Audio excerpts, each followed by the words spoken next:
وأشهد أن لا إله إلا الله وحده لا شريك له وأشهد أن محمدا عبده ورسوله صلى الله عليه وعلى آله وصحبه ومن تبع الهدى إلى يوم القيامة.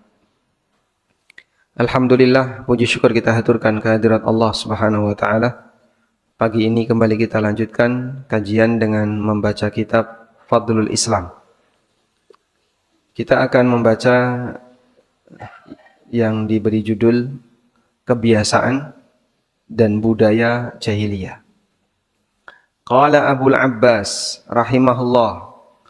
Abul Abbas rahimahullah mengatakan, Abul Abbas Syekhul Islam Ibn Taimiyah, kullu ma kharaja an da'wal islami wal Qur'an, semua yang keluar dari ajakan Islam dan Al-Quran, min nasabin au baladin au jinsin au madhabin au tariqin, baik berupa ajakan untuk fanatik terhadap nasab tertentu, atau negeri tertentu, atau jenis golongan tertentu, atau mazhab tertentu, atau tariqat tertentu, fahuwa min azail jahiliyah, maka ini termasuk di antara ajakan-ajakan jahiliyah. Ballam makhtasama muhajirun wal ansar, bahkan ketika muhajirin, ballam makhtasama muhajiriyun wal ansariyun, ketika ada seorang muhajirin dan ada seorang ansor yang berantem, ya. Faqala al-muhajiri, lalu sahabat muhajirin ini memanggil temannya, ya lal muhajirin, wahai para muhajirin. Wa qala al-ansari, lalu sahabat ansar ini juga balas, ya lal ansar, wahai para sahabat ansar. Dalam situasi tegang seperti itu, mereka ngajak temannya untuk kumpul. Muhajirin ngundang bolone, ansar ngundang bolone. Ini kalau tidak segera didamaikan, mungkin akan terjadi ya tawuran. Dan kalau sudah terjadi tawuran, bisa jadi akan berkelanjutan. Kampung ini dan kampung ini gak ridho, kemudian tawuran. Apalagi mereka tinggal di satu tempat yang sama, yang satu penduduk lokal, yang satu pendatang. Sampai sekarang kan dipisahkan, dibeda-bedakan ya di Jogja. Siapa ini? Oh, penduduk lokal, pribumi. Yang ini pendatang. Dari mana? Kecamatan sebelah. Ada hak yang berbeda enggak ketika orang tinggal di sebuah kampung, ini pendatang, ini penduduk lokal? Hah? Orang Jogja membedakan. Harusnya gimana? Harusnya enggak boleh dibedakan. Apa bedanya penduduk lokal dan apa bedanya orang pendatang? Kita semuanya pendatang dan akan meninggalkannya. Tapi seperti ini dibeda-bedakan. Ini penduduk lokal, ini pendatang. Kemudian sikapnya itu dibedakan. Kalau kesalahan dilakukan oleh penduduk lokal ditoleransi, kalau kesalahan dilakukan oleh pendatang tidak ditoleransi. Apa-apaan ini? Ini termasuk di antara cara pikir jahiliyah. Kemudian Nabi SAW langsung mengatakan, abida wal jahiliyah, apakah ada ajakan-ajakan jahiliyah, wa ana baina adhurikum, sementara aku masih berada di tengah kalian, wa ghadiba lidzalika ghadaban syadida. Rasulullah SAW sangat marah dengan situasi ketika itu, sampai mau terjadi perang sandal. Perang sandal gimana? Tabuk-tabukan nganggo sandal. Jadi orang sana, ini budaya ya, mungkin akan berbeda dengan di tempat kita. Kalau dipegang kepalanya itu biasa saja. Tapi giliran ditabuk pantatnya itu pelecehan. Kalau kita kan kebalikannya ya. Ditabuk pantatnya biasa saja, tapi kalau udah dipegang kepalanya, ini pelecehan. Ya. Makanya orang sana kalau menghormati orang yang lebih senior, itu yang dicium apanya? Kepalanya, keningnya. Kalau kita menghormati orang senior, yang dicium apanya? Tangannya. Salaman kemudian cium tangan. Ini budaya. Saya melihat ada seorang mahasiswa mencium Syekh Fauzan. Ya, kepalanya dipegang. Kepalanya dipegang, ditarik, dicium. Dan mereka menghormati orang yang lebih tua dengan mencium kening. Kalau kemudian yang dicium lebih tinggi, ya harus ditarik agak ke bawah. Ya, anak-anak misalnya remaja, sementara yang dicium lebih tinggi, harus narik kepalanya sambil jinjit. Dan syekhnya kadang bersedia untuk dicium kepalanya. Sebagaimana ada orang tua yang bersedia tangannya dicium oleh anaknya. Tapi itu budaya ya. Yang mungkin kalau di tempat kita ya aneh. Ini mau ngapain kamu? Loh, mau mencium kepalanya. Baik. Nah, saat mereka dalam kondisi tegang seperti itu, antara satu dengan yang lain hampir saja nabok pantat pakai sandal. Perang sandal. Ya. Akhirnya datang Nabi SAW dan beliau mengatakan, Abi da'wal jahiliyah wa ana baina adhurikum. Apakah kalian akan mempertahankan teriakan jahiliyah, ajakan jahiliyah sementara aku berada di tengah kalian? Wa ghadiba lidzalika ghadaban syadida, dan beliau sangat marah dalam situasi itu. Baik, sekarang kita akan lihat makna dari kata jahiliyah. Kata jahiliyah ini dinisbahkan pada kata jahlun, yang artinya kebodohan. Jahl, jahlun, gini aja, jahlun. Artinya apa jahlin? Bodoh. Disebut sebagai jahil atau disebut sebagai masyarakat jahiliyah karena kebodohan terjadi secara dominan.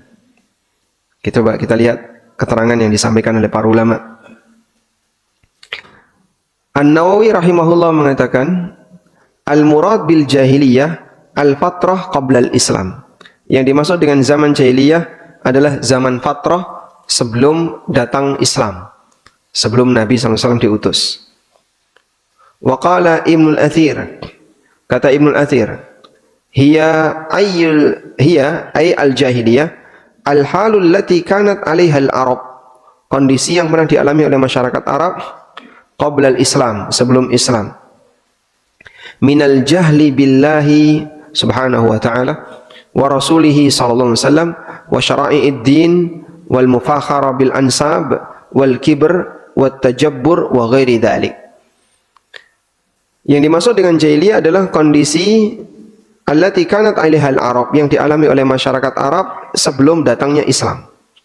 Mereka bodoh tentang Allah, tidak tahu tentang Allah, tidak tahu tentang Rasulullah SAW, tidak tahu tentang syariat agama, bangga dengan nasab, sombong, at-tajabbur, kemudian ya, congkak, wa ghairi dzalik, atau sifat-sifat tercela yang lainnya.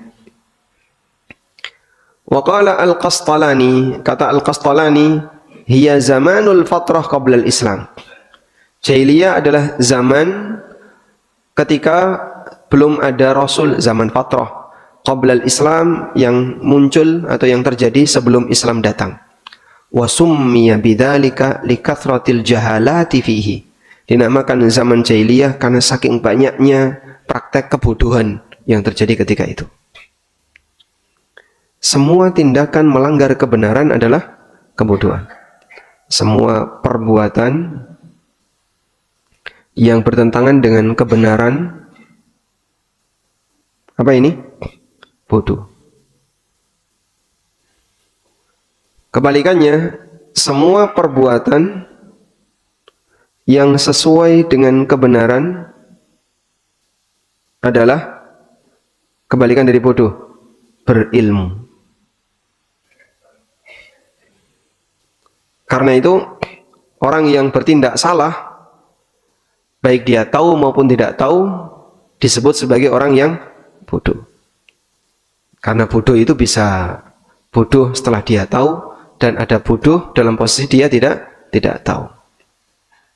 Sebab bodoh ada dua, bodoh yang dimaklumi dan bodoh yang tidak dimaklumi. Baik.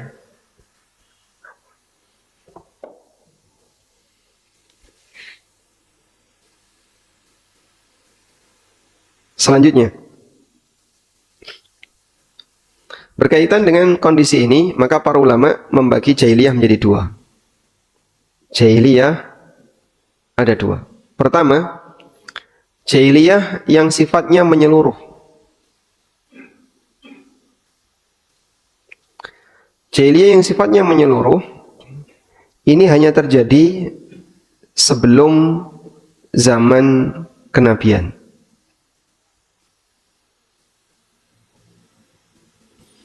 Sebelum Nabi SAW diutus, maka ada sebutan zaman jahiliyah. Nah, zaman jahiliyah ini sudah berakhir setelah Nabi SAW diutus. Maka selanjutnya kita tidak boleh mengatakan ini zaman jahiliyah. Oh, masih banyak kaum muslimin, masih banyak orang yang benar, yang lurus akidahnya. Zaman jahiliyah ini berakhir dengan diutusnya Nabi SAW. Jadi jahiliyah yang sifatnya menyeluruh berakhir dengan datangnya siapa? Rasulullah Sallallahu Alaihi Wasallam. Begitu Nabi Sallallahu Alaihi Wasallam sudah berdakwah di tengah kaum muslimin, maka masa jahiliyah ini berakhir. Yang kedua, jahiliyah individu, yaitu kesalahan pribadi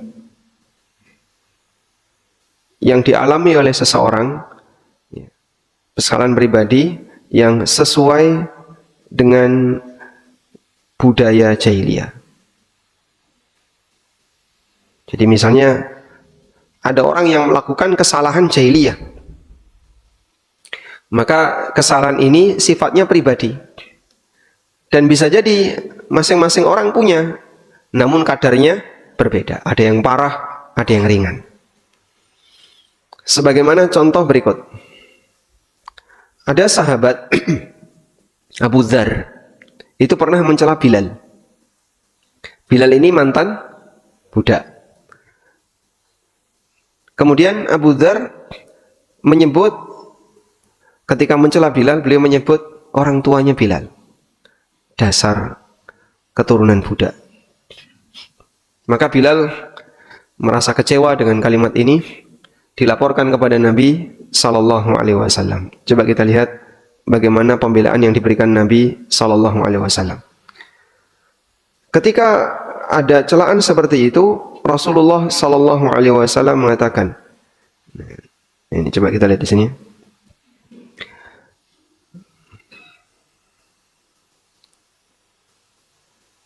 Wa min dzalika mauqifuhu sallallahu alaihi wasallam ma'a Abi Dzar Al-Ghifari.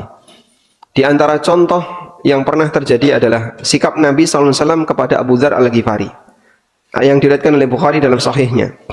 Dari Al-Ma'rur bin Suwaid qala, beliau mengatakan, laqitu Abu Dzarrin bir Rabadah. Aku ketemu Abu Dzar di daerah Rabadah. Fasa'altuhu an dzalika. Kemudian aku bertanya kepada Abu Dzar.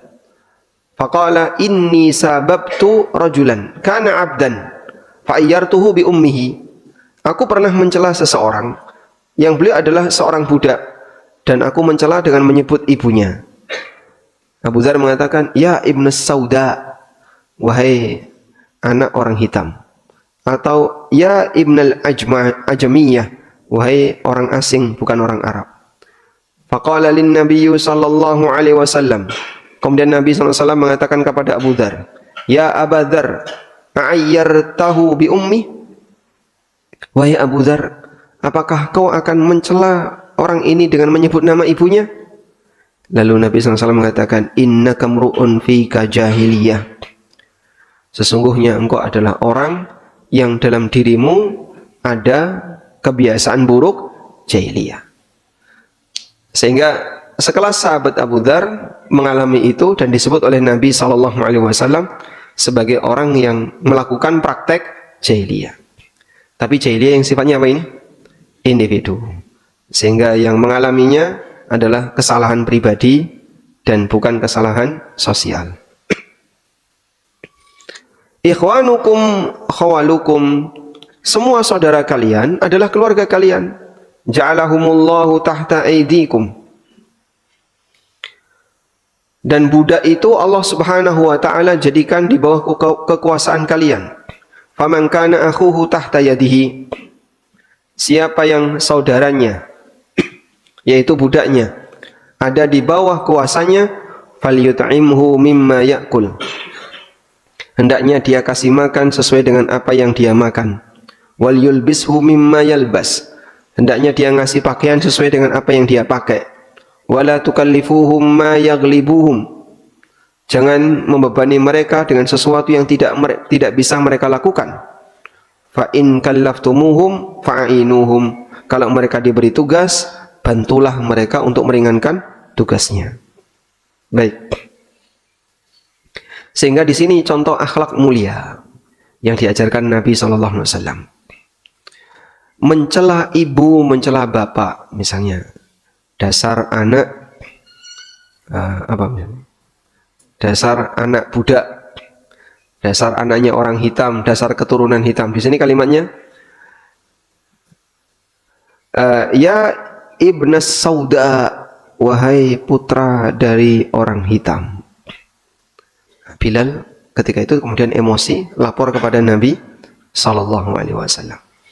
Ya, kalau di tempat kita apa kira-kira yang mirip seperti ini? Tidak, yang menyebut ras, kemudian kelompok tertentu lalu dijadikan sebagai bahan celaan.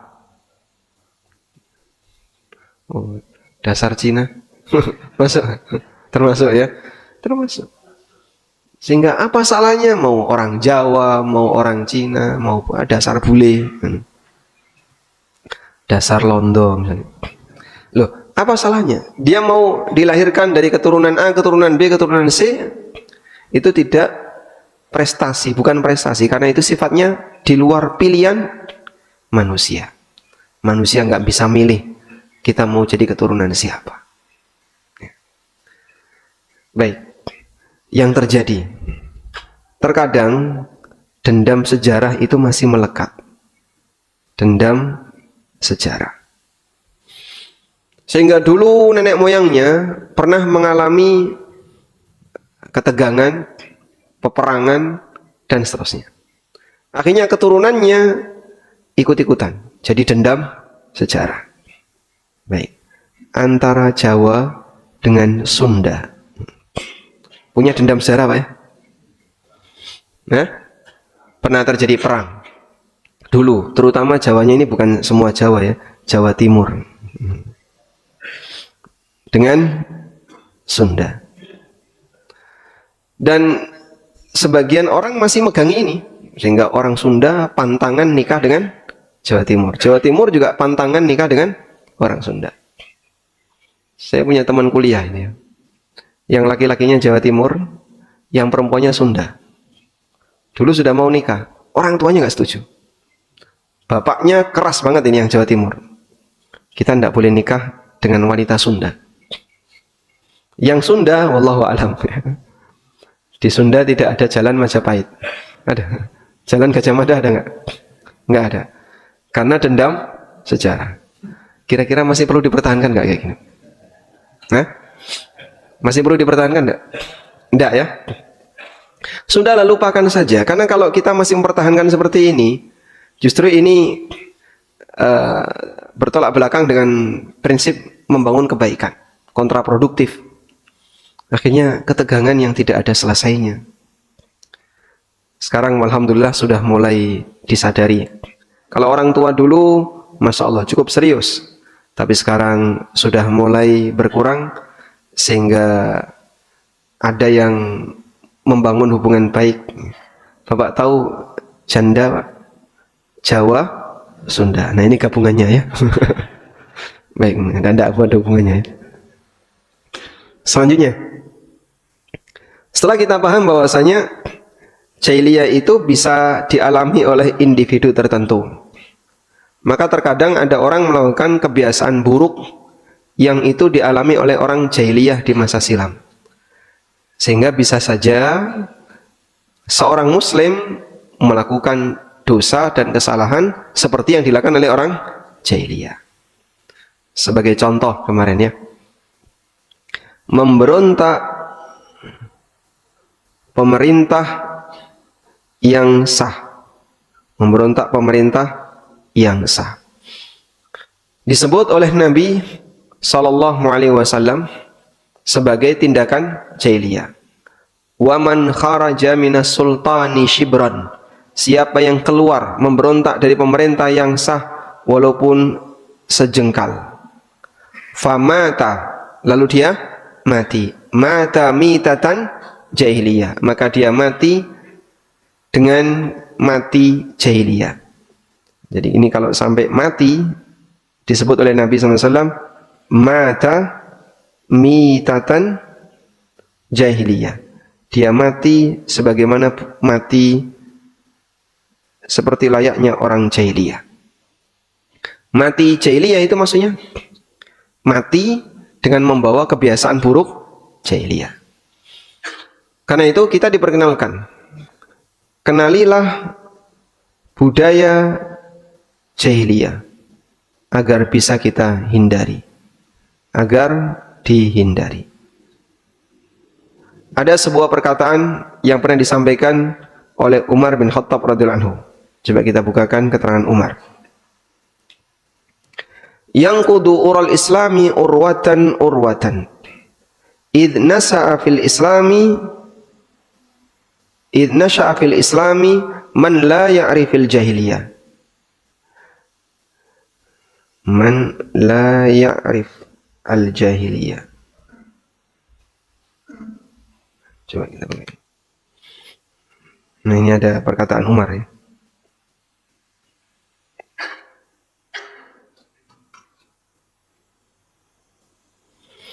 Umar bin Khattab radhiyallahu anhu pernah mengatakan, "Innama tanqudu ural islami urwah urwah." Simpul-simpul Islam itu lepas satu demi satu.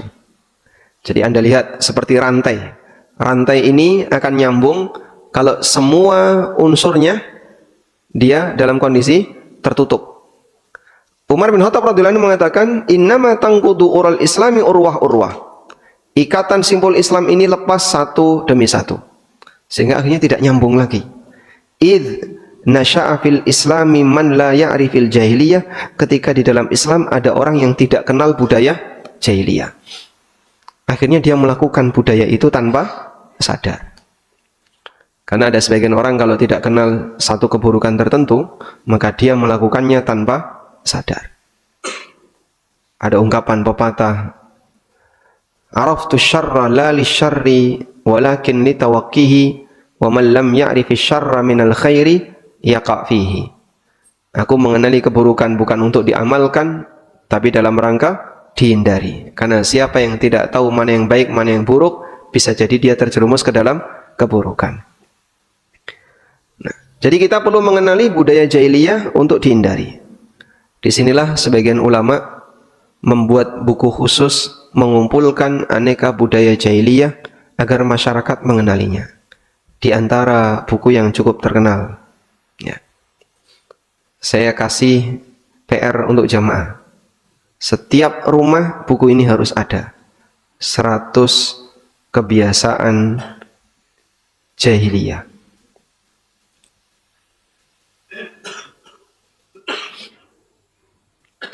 Karya, kalau nggak salah, Syekh Mahmud Syukri Al-Alusi.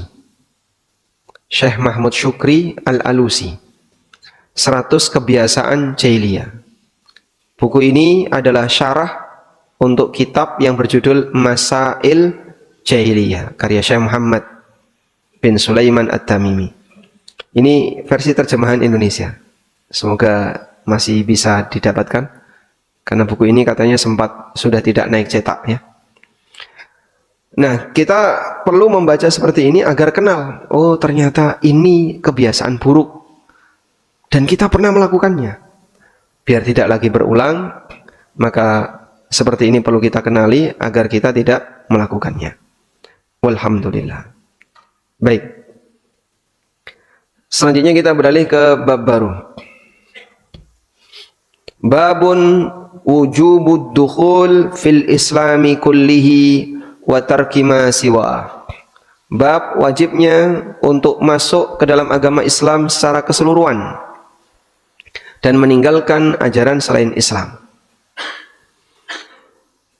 Allah Ta'ala berfirman, Ya ayyuhalladzina amanu dukhulu fis silmi kaffah. Wahai orang yang beriman, masuklah kalian ke dalam Islam kaffatan, secara keseluruhan. Wa qawluhu ta'ala, Allah juga berfirman, Alam tara ilal ladzina yas'umuna annahum amanu bima unzila ilaika. Tahukah kalian orang yang menyangka kalau dia beriman terhadap apa yang diturunkan kepadamu, tapi orang ini masih senang dengan dukun? Berarti dia beriman dengan togut, ngaklaim Islam tapi senang dengan dukun. Wa qauluhu ta'ala, Allah Ta'ala berfirman, Innal ladzina farraqu dinahum wa kanu syi'a lasta minhum fi syai'in. Sesungguhnya orang yang memecah belah agama mereka dan mereka menjadi kelompok kecil-kecil. Memecah belah agama itu gimana? Menyimpang dari agama dan dia punya pengikut. Sehingga ada yang ke arah kiri, ada yang ke arah bawah, ada yang menyimpang dari jalan Islam, terus dia punya pengikut. Akhirnya masing-masing membuat kelompok kecil-kecil sendiri. Lasta minhum fi syai'in. Kamu bukan bagian dari mereka sedikit pun. Qala Ibnu Abbas radhiyallahu anhuma. Ibnu Abbas radhiyallahu anhuma mengatakan, fi qaulihi ta'ala, tentang makna firman Allah Ta'ala, yauma tabyaddu wujuhun wa taswaddu wujuh. Pada hari di mana ada wajah yang berubah menjadi putih dan ada wajah yang berubah jadi hitam. Kata Ibnu Abbas, tabyaddu wujuhu ahli sunnati wal i'tilaf. Wajahnya ahlu sunnah dan orang-orang yang suka bersatu akan berubah jadi putih. Wa taswaddu wujuhu ahlil bid'ah wal ikhtilaf. Dan wajahnya ahlil bid'ah yang suka menyimpang akan berubah jadi hitam. Dan ini terjadi besok di hari kiamat. Baik, sekarang kita akan belajar tentang bagaimana makna masuk ke dalam agama Islam secara kafah. Islam itu isinya apa? Islam isinya apa, Pak? Perintah dan larangan, apa lagi? Isinya adalah syariat. Syariat ini secara umum ada 3 bentuk. Pertama, perintah. Yang kedua, larangan. Yang ketiga, aturan. Perintah contohnya, ya kita tahu perintah salat, perintah bayar zakat, perintah untuk haji, perintah untuk apalagi umroh, dan yang lainnya. Perintah untuk sedekah. Kalau larangan, Pak, larangan zina, larangan minum khamr, larangan judi, dan seterusnya. Kalau aturan, contohnya apa? Aturan bagaimana mengatur nafkah keluarga, aturan waris, aturan bermuamalah. Baik. Dalam agama isinya ini. Nah, terkadang ada sebagian orang yang dia tidak mau menerima sebagian dari isi syariat. Aku nek dikongkon kaya ngene moh. Nek iki gelem, nek iki moh. Kalau yang seperti ini saya mau, yang ini saya nggak mau. Apa itu namanya? Berarti dia tebang pilih, menerima sebagian dan menolak sebagian yang lain. Sehingga saat dia dijelaskan pakai dalil, wah, kok ono dalil kok yang ini ya? Kok ada dalil seperti ini? Tidak mau saya kalau kayak gini. Boleh nggak kayak gitu? Tidak boleh. Seorang mukmin ketika dia menerima syariat, dia hanya punya satu kalimat, yaitu sami'na wa ata'na. Dia harus berani mendengar dan taat. Nah, maka orang yang disebut sebagai muslim yang kafah adalah ketika dia menerima semuanya. menerima semuanya. Bukan menerima sebagian dan menolak sebagian. Karena itu manusia yang statusnya muslim kafah tanpa diragukan. Muslim kafah. Kafah tadi artinya apa? Menyeluruh. Contoh manusia muslim kafah adalah Nabi Sallallahu Alaihi Wasallam, Rasulullah Sallallahu Alaihi Wasallam. Dan kita belajar untuk menjadi muslim kafah dengan meniru Nabi Muhammad Sallallahu Alaihi Wasallam. Maka siapapun yang aktivitasnya sesuai dengan apa yang dilaksanakan oleh Nabi Sallallahu Alaihi Wasallam, berarti dia berusaha untuk menjadi muslim yang kafah. Sebab sekali lagi, ada sebagian orang yang kadang mau menerima dan ada yang tidak mau menerima. Baik. Allah Subhanahu wa taala perintahkan orang yang beriman, udkhulu fis-silmi kafah. Masuklah kalian ke dalam Islam kafatan, secara menyeluruh. Sehingga ajaran apapun yang datang dari Islam dia terima. Baik yang berkaitan dengan hubungan dia dalam ibadah, berkaitan dengan hubungan dia dengan orang lain dalam bermuamalah, berkaitan dengan pengaturan yang ada pada fisiknya. Allah Subhanahu wa taala mengatur para hambanya. Saya mau tanya, fisik kita ini diatur oleh agama atau tidak? Sebutkan aturan yang berkaitan dengan fisik. Ada aturan tentang pakaian, ada aturan tentang potong-potong, ya. Potong kuku, potong kumis, ada aturan tentang potong rambut. Nah, itu kan punya kita, terserah kita. Orang kafir kan tidak mau diatur kayak gitu.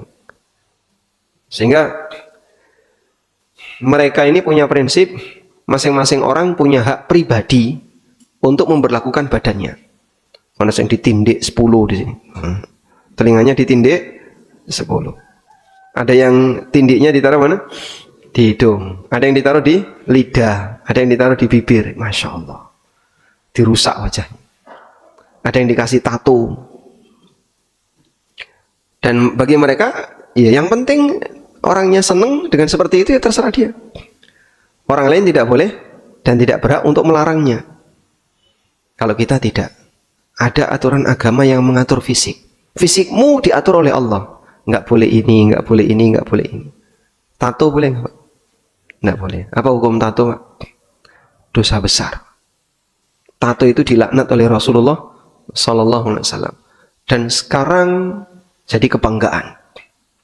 Sehingga perempuan juga ikut ditato, ditaruh di kaki, taruh di tangan, taruh di mana. Itu muslimah. Dia seorang muslimah.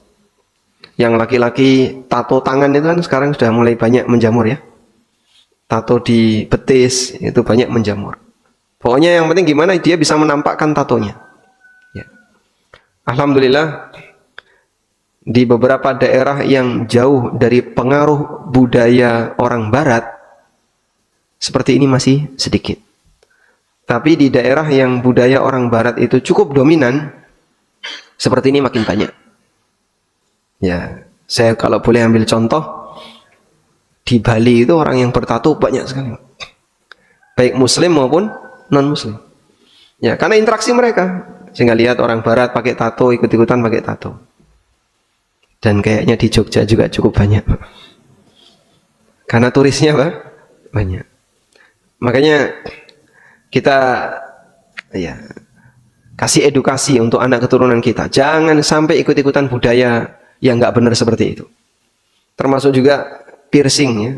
Kadang sampai ini modot ke bawah. Dikasih apa, Pak? Yang bolongnya gede sekali itu sampai meleler ke bawah. Masya Allah. Dan orang seperti ini ketika diberitahu, ya ini kan badan saya terserah saya. Kata siapa? Badan kamu terserah kamu. Dalam badan kamu ada aturan yang Allah Subhanahu wa taala tetapkan. Kebalikannya, seseorang tidak boleh menyikapi badan orang lain kecuali dengan kerelaannya. Di negara barat, informasi yang saya dapatkan di Jerman, orang tua itu tidak boleh mengkhitan anaknya. Tunggu sampai anak ini dewasa baru boleh dikhitan. Jadi kalau dikhitan masih bayi, itu kriminal. Loh, kenapa anakmu kok disunat? Ya, kita Muslim, dan Muslim itu sunat. Sunatnya yang paling gampang ketika masih bayi. Wah, itu kriminal, Pak. Kamu tahu bayi ini setuju kalau dia disunat? Ya enggak tahu, dia masih bayi. Tapi kalau dia sudah besar, sudah usia 17 tahun, 18 tahun, saya mau sunat. Nah, itu baru ada tanda tangan resmi dari dia bersedia untuk mendapatkan tindakan. Nah, ini contoh orang yang dia tidak mau diatur badannya. Ada juga orang yang tidak mau diatur keluarganya. Ya. Mungkin Bapak Ibu pernah lihat hadis ini.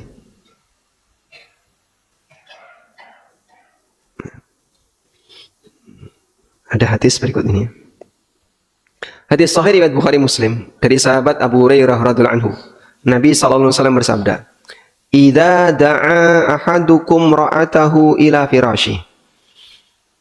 Kalau ada seorang lelaki mengajak istrinya ke ranjang, fa'abat antaji'a, tapi istrinya enggak mau datang. La'anat hal malaikatu hatta tusbih. Maka wanita ini akan dilaknat oleh malaikat sampai subuh. Ada ibu-ibu komentar, itu malaikat kenapa ngurusi rumah tangga orang? Subhanallah. Kenapa malaikat ngurusi rumah tangga orang? Malaikat kurang kerjaan. Subhanallah. Ada yang ngomong kayak gitu. Berarti dia nggak terima dengan hadis seperti ini. Ini kan jelas hadis yang sahih. Sehingga ketika hadis ini dibacakan, ada yang komentar seperti itu, ibu-ibu. Ngapain tuh malaikat ngurusi rumah tangga orang? Ya, kalau suami istri mau berantem, mau akur kan urusan mereka. Malaikat nggak usah ikut campur. Subhanallah. Ya. Contoh yang lain ya. Nabi SAW pernah menyebutkan tentang adab bagi wanita ketika keluar rumah. Ya. Dalam hadis sahih diriwayatkan oleh An-Nasa'i, Ahmad, Ibnu Huzaimah dan yang lainnya dari sahabat Abu Musa Al-Asy'ari. Ayyuma imra'atin istaqtarat famarrat ala qaumin. Wanita siapapun yang pakai parfum, kemudian dia lewat di depan lelaki, liyajidu min rihiha, agar mereka bisa mencium wanginya, fahiya zaniyah, maka ini wanita pezina. Ya, masa harus bau? Protes. Kita kalau keluar nggak pakai parfum kan nanti bau. Masa harus bau? Hadis apaan kayak gini? Dia menolak hadis seperti ini. Hadis apaan seperti ini? Hadis nggak benar, padahal ini hadis yang sahih. Nah, ini contoh orang yang masih keberatan menerima syariat. Ya kita sampaikan, nggak boleh wanita pakai parfum. Berarti harus bau kalau kemana-mana. Yang ngomong harus bau siapa? Nggak boleh menampakkan wewangian, tapi tidak harus bau. Caranya gimana? Ya kamu mandi dulu. Ada teman-teman yang belum nikah ini. Ustadz, saya itu kalau dibalap sama ibu-ibu berangkat ke kantor. Membunuh apa, Pak? Ibu-ibu balap saya mau ke kantor. Terus saya ikuti di belakangnya. Dia belum nikah dia. Itu gimana kira-kira sikap yang tepat? Oh, kamu jangan kalah, balap dia juga. Karena kalau dia di belakangnya, dia itu menikmati aromanya. Itu yang disebut Nabi SAW, fahiyya zaniyah. Jadi kayak gini di jalan Godean banyak nggak, Pak? Yang berangkat ke sekolah, yang berangkat ke kantor, berangkat kuliah, berangkat ini, Masya Allah. Aromanya menggoda. Disebut oleh Nabi SAW, fahiyya zaniyah, ini wanita yang ngajak zina. Dan banyak pelakunya tanpa sadar. Namun yang berbahaya lagi adalah ketika orang sudah diberitahu, tapi dia nggak terima. Hadis apaan kayak gini? Nggak benar. Ngajak yang nggak benar. Subhanallah. Tidak mungkin Rasulullah SAW mengajak yang tidak benar. Dan masih banyak lagi saat orang diberitahu tentang dalil-dalil syariat, tapi dia belum siap untuk menerima. Saya ada buku judulnya Ada Apa Dengan Riba. Ada jamaah terus terang di depan saya. Saya belum berani baca buku ini. Loh, kenapa? Masih takut dengan isinya. Nggak ada cerita horor di situ. Jadi Anda tidak perlu takut. Cuman lagi-lagi sebagian orang belum bisa menerima semua aturan Allah Subhanahu wa taala. Mereka merasa keberatan dengan adanya aturan-aturan tertentu. Wallahu taala alam. Walhamdulillahirabbil alamin. Sudah syuruk, Pak? 7 menit lagi. Baik, mungkin itu yang bisa kita sampaikan sebagai pengantar. Wassallallahu ala nabiyyina Muhammadin wa ala alihi wa sahbihi wasallam.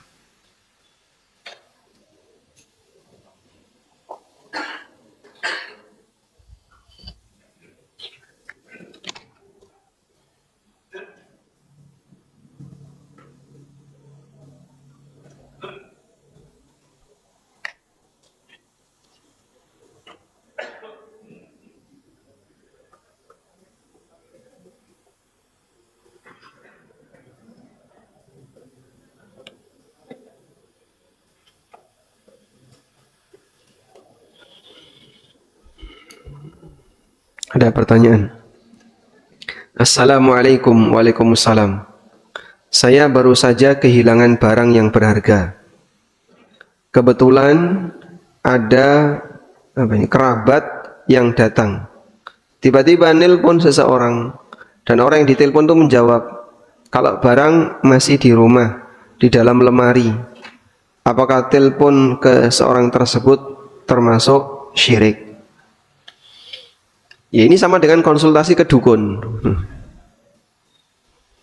Sebab tidak ada satupun orang yang tahu hal yang gaib. Dan termasuk di antara hal yang gaib adalah sesuatu yang tidak pernah kita indra dan kita tidak punya informasi tentang itu. Contohnya barang hilang. Kamu tahu dari mana kalau barangnya ada di situ? Ya enggak tahu.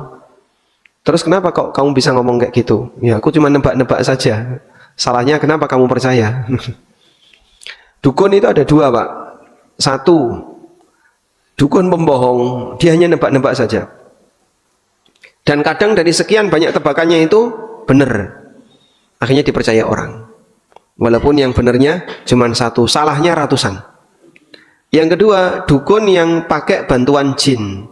Ini yang lebih berbahaya. Dukun yang kedua inilah dukun di zaman jahiliyah. Ketika setan masih diizinkan untuk duduk di langit, dia mencuri dengar berita dari malaikat tentang takdir, kemudian disampaikan ke dukun. Nah, dukun yang kedua ini lebih berbahaya, karena peluang benarnya lebih besar dibandingkan yang pertama. Namun dukun yang kedua ini belakangan sudah mulai hilang. Kenapa? Karena jin sudah tidak lagi diizinkan untuk duduk di langit dunia. Ini seperti Allah ceritakan di surat Al-Jin.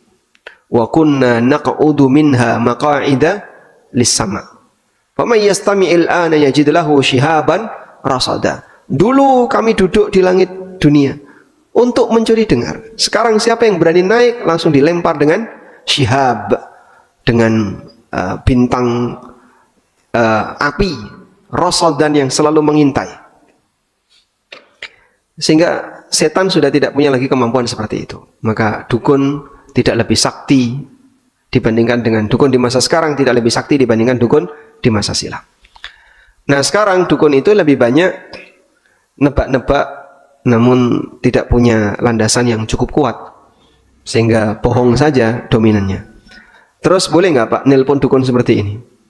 Dilarang keras oleh Nabi SAW. Nabi SAW bersabda, "Man ata arrafan fasa'alahu an syai'in faqad kafara bima unzila ala Muhammadin sallallahu alaihi wasallam." Siapa yang mendatangi dukun lalu tanya kepada dukun kemudian dia benarkan, berarti dia kufur kepada Al-Qur'an yang diturunkan kepada Nabi sallallahu alaihi wasallam. Dalam hadis yang lain, Rasulullah SAW bersabda, "Man ata arrafan fasalahu an syai'in lam tuqbal lahu salatuhu arba'ina yauman." Siapa yang datang ke dukun lalu bertanya ke dukun, maka salatnya tidak diterima selama 40 hari. Ini tidak datang ke dukun, Pak, cuma nelpon dukun, ya, sama saja ya. Ya ini model datang ke dukun di era milenial. Ya. Yang penting intinya adalah konsultasi ke dukun. Konsultasi ke dukun dihukum oleh Allah Ta'ala sholatnya tidak diterima. Maka jangan dipercaya. Sehingga ingatkan kerabat yang telepon tadi, nggak boleh kayak gitu. Konsultasi ke dukun ini termasuk diantara amalan yang bisa menghapuskan atau yang bisa menyebabkan sholat hamba tidak diterima. Ini bukan dukun kok, orang pintar. Mau disebut orang pintar, mau disebut dukun, mau disebut abnormal, semuanya sama. Wallahu a'lam. Baik, cukup? Silakan. Mikrofon.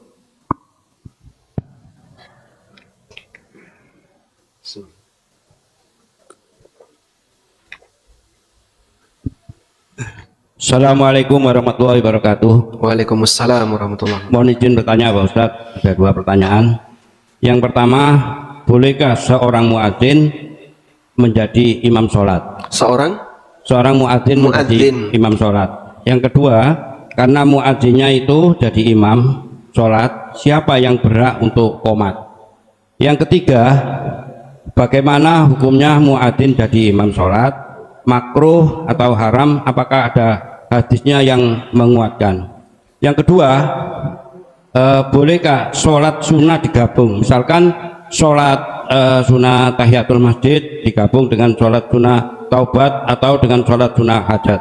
2 pertanyaan itu Pak Ustadz, mohon pencerahannya. Assalamualaikum warahmatullahi wabarakatuh. Waalaikumsalam warahmatullahi wabarakatuh. 2 atau 4 tadi Pak? 2 tema tapi isinya 4 pertanyaan. Baik, tema yang pertama, bolehkah muadzin jadi imam sholat? Tidak ada larangan tentang ini. Karena yang berhak jadi imam adalah pertama imam ratib, yang kedua badal imam ratib atau pengganti imam. Coba di depan ini bawah ada tulisan apa itu? Imam cadangan. Itu badal imam ratib. Setelah itu adalah orang yang dia paling banyak hafalan Qur'annya. Kemudian urutan berikutnya yang paling paham sunnah, urutan berikutnya yang paling duluan hijrah, urutan berikutnya yang paling senior usia. Sehingga berkaitan dengan urutan jadi imam, yang pertama adalah warga setempat yang sudah mendapatkan mandat, berarti imam ratib, imam tetap. Kalau tidak ada, penggantinya imam tetap, imam cadangan. Kalau 2 ini tidak ada, takmirnya nggak ada, semuanya orang luar. Nah, kalau orang luar seperti ini, yang paling banyak hafalan Qur'annya, orang ngerti kabeh Pak, nggak saling kenal. Terus siapa yang paling duluan masuk Islam? Muslim semua dari bayi. Maka mungkin yang jadi acuan adalah siapa yang lebih senior usianya. Cuman jika yang senior usianya ini berbahaya, nggak ada kepastian Fatihahnya ini benar atau tidak, maka bapak-bapak yang merasa saya insya Allah bisa baca Fatihah dengan benar, silahkan segera maju untuk jadi imam. Nah, berarti muadzin boleh nggak jadi imam? Boleh, karena beliau imam cadangan. Selanjutnya, kalau muadzin jadi imam, siapa yang iqamah? Muadzin juga. Maka muadzin ini yang adzan, muadzin yang iqamah, muadzin yang imam. Dan tidak ada masalah imam iqamah. Meskipun boleh juga imam ini nyuruh jamaah yang lain iqamah. Sehingga dia siaga di mihrab, kemudian dia suruh salah satu jamaah yang itu orang luar, bukan warga sini misalnya, untuk iqamah. Silahkan. Selanjutnya yang kedua tadi apa? Tema yang kedua, sholat sunnah. Bolehkah sholat sunnah digabung niat? Misalnya sholat tahiyatul masjid digabung dengan niat sholat qabliyah. Diperbolehkan untuk menggabungkan niat sholat sunnah satu dengan sholat sunnah yang lain selama tata caranya sama. Kalau tata caranya beda, misalnya sholat witir digabung dengan ba'diyah isya. Witir itu berapa rakaat? Ganjil. Ba'diyah isya genap. Dia niat ba'diyah isya sekaligus witir. Nah, caranya pripun niku? Nah, karena tata caranya beda, tidak mungkin. Contoh yang lain, sholat jenazah digabung dengan sholat tahiyatul masjid. Ya tidak bisa, karena tata caranya beda. Tapi kalau sholat tahiyatul masjid, qobliyah subuh, antara adzan dan iqamah, sholat setelah wudhu, semua tata caranya sama. Gabung niat semuanya bisa. Rasulullah SAW mengatakan, wa innama likulli imri'in ma nawa. Seseorang mendapatkan sesuai dengan apa yang dia niatkan. Wallahu a'lam. Satu lagi Ustaz. Assalamualaikum warahmatullahi wabarakatuh. Waalaikumsalam warahmatullahi Izin bertanya. Kita sepakat bahwasannya sunnah Nabi sampai hari kiamat akan tetap menjadi sunnah Nabi karena langsung dari wahyu. Sedangkan di zaman kepemimpinan Umar, pengamalan sunnah Nabi ada beberapa yang mengalami sedikit penyesuaian. Contoh, masalah talak, sholat tarawih, kunut subuh, dan masalah isbal. Edukasi apa yang bisa disampaikan perihal hal tersebut? Karena mungkin sebagian dari umat ini mengambil pendekatan yang berbeda dari pendekatan yang dilakukan oleh sahabat Umar. Jazakallahu khairan. Baik. Yang perlu dipahami seperti ini. Terkadang ada sesuatu yang belum viral, tapi kemudian jadi lebih viral. Ada sesuatu yang dulunya pernah viral, kemudian jadi berkurang. Itulah perubahan yang ada antara di zaman Nabi SAW dengan di zaman Khulafaur Rasyidin. Sebagai contoh, mengenai kodifikasi Al-Quran. Di zaman Rasulullah SAW, kenapa Quran tidak disatukan? Faktor utamanya apa? Beliau masih hidup, sehingga ada memungkinkan wahyu yang turun. Kalau ada wahyu yang memungkinkan turun, bisa jadi wahyu itu menghapus yang sudah pernah turun atau nambahi yang belum turun. Maka kalau Quran sudah dibukukan jadi satu, kemudian ada koreksi, dan model orang masa silam dalam kegiatan tulis-menulis tidak sebagaimana di masa kita. Tinggal delete selesai kan. Revisinya begitu gampang. Kalau dulu Masya Allah, untuk bisa nulis itu repot. Anda bisa bayangin ya, tulang belikat tahu Pak? Tulang belikat sapi kan lebar. Mungkin selebar baki. Ini baki ya. Tulang belikat ini yang demikian lebar ditulisi. Gimana cara nulis tulang belikat? Hah? Dikerik. Sehingga tulisan itu tulisan kerik. Bukan dengan tinta. Mereka tidak punya tinta, tapi ini dikerik. Barulah kemudian tertuang tulisan teks kerikan itu. Dan kerian para sahabat, sementara mereka belum terbiasa nulis ya. Kadang bagi orang sekarang susah dibaca. Huruf dulu dengan huruf sekarang agak berbeda. Dulu tidak ada titik, tidak ada tasdid, tidak ada sukun, tidak ada harokat. Tapi orang bisa baca karena kebiasaan. Ya. Dan pemilik bahasa itu bisa menebak kira-kira ini kata apa yang tertulis. Ya, contoh ya, seorang dokter meresepkan obat. Bapak bisa baca, oh setelah makan, sebelum makan. Kalau itu dikasihkan kepada orang luar yang baru belajar bahasa Indonesia, bingung dia. Iki apa tuh kok SB seret, SBL seret, M-nya cuman seret. Tapi kita bisa baca ya, apa itu Pak? Sebelum, setelah STL seret. Oh ini setelah. Karena kita punya bahasa. Yang punya bahasa itu dia paham dengan tulisan isyarat di bahasa kita. Orang Arab punya beberapa singkatan. Bagi orang Arab dia tahu kalau seperti ini bacanya kayak gini. Tapi kita yang baru belajar bahasa Arab, kok nggak sesuai yang saya lihat di kamus ya Mas? Ya karena kamu baru belajar bahasa Arab. Baik. Contoh yang lain seperti sholat tarawih yang disatukan secara berjamaah di zaman Umar. Rasulullah SAW kenapa tidak rutin? Karena takut diwajibkan. Sebab ketika ini diwajibkan akan jadi beban bagi kaum muslimin. Begitu beliau meninggal, sudah tidak mungkin lagi ada wahyu yang turun. Oleh Umar ditertibkan. Termasuk juga keputusan Umar tentang talak. Ucapan seorang lelaki, aku ceraikan kamu di satu waktu yang sama. itu dinilai 1 kali ataukah dinilai 3 kali. Dulu seperti ini jarang. Di masa Umar seperti ini banyak. Sehingga sebagian orang mempermainkan.